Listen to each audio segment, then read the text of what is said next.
It is the aftermath of the deadline. JP Morosi, this is where we get really, you're smiling because you know it's true, really, really judgy. Let's do it on a Monday. We debated the Padres kind of winning the deadline, and I feel like Mason Miller was the headliner. But O'Hearn and Laureano and Freddie Fermin, they would like a word. You impressed yet?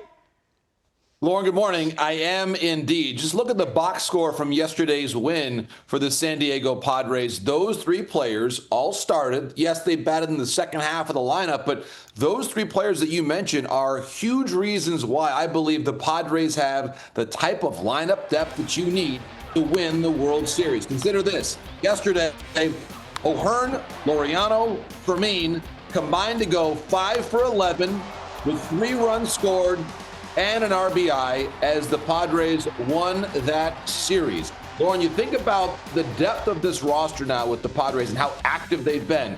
A lot of it is certainly the work that A.J. Preller did over the weekend. And I want to draw your attention to Freddie Fermin in particular.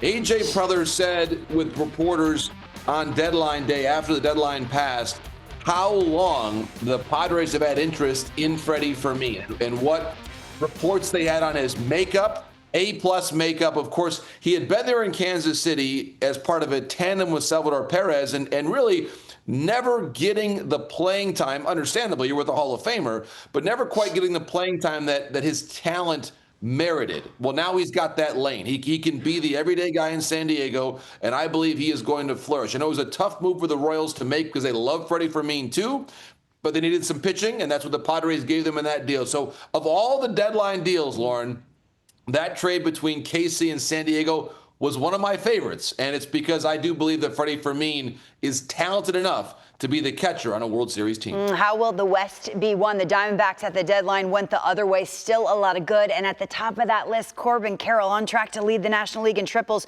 for the 3rd straight year. When's the last time that happened, JP? Making history. Yeah. The last person to do that, to lead the NL outright in triples 3 straight years, was Gary Templeton back in the late 1970s. Wow. And I love this graphic even more because it includes Mays and Musial. Here's this story. Seasons with 25-plus homers and 15-plus triples. Look at that. Since 1988, the only man to do it is Jimmy Rollins, who should be in the Hall of Fame. There are some serious names on this list, Lauren, and Corbin Carroll is, I think it's almost a layup that he's going to get there based on the numbers he's already put up with 22 homers and 14 triples. That combination, Lauren, of power and speed is so unique. And that's why I had the thought as Robert was reading the superlatives and the award winners as we came into this segment. Corbin Carroll is going to have a lot of awards. He's already won a lot of awards, but this is the start, emphasize the start of the type of resume that one day we can talk about in Cooperstown if he keeps this up. He is that type of unique talent, one of the best players, I believe, in this generation. Power and speed in a combination like this with also excellent defense does not come around very often. That is the truth, and he's got more work to do with no Suarez and Naylor in that lineup. Meanwhile, in the Central, hate to see Jacob Miserowski to the injured list. How much time are we talking? Because we sort of, we talk about October. We dream of that 1, 2, 3 in their rotation. Right, we do. And Miserowski, for now, Lauren, it looks like he might only be out another 10 days. Very, very good news for the Brewers. It was actually a shin contusion. He took a line drive in his previous start off the bat of Seiya Suzuki, and that's the proximate reason for why Miserowski right now is on the injured list, where, of course, he joins fellow young star Jackson Chourio. But for right now, the Brewers optimistic that it's going to be a fairly short stay for him. And Miserowski, and speaking with reporters, really good story written by Paige Lucky at MLB.com about this situation, in which Miserowski said, listen, and I'm paraphrasing here, but it also knocks off 2 starts from the workload as you plan toward the future. Maybe it keeps him fresher in October. And also a positive story in that Logan Henderson came up. And again, Paige had a really great anecdote about Logan Henderson in her story, that Henderson's stepfather and mom were there trying to watch him pitch at AAA in Scranton.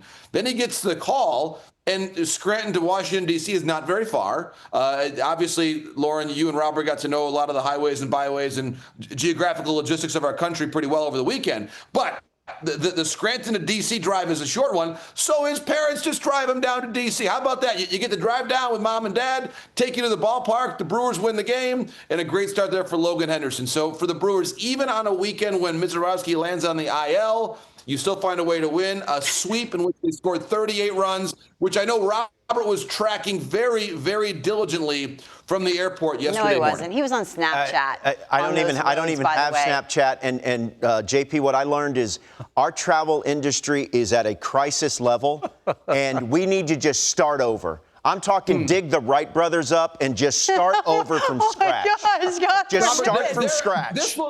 This will surprise you. There are people on this television program who travel for this network every single week. I don't know how you do it.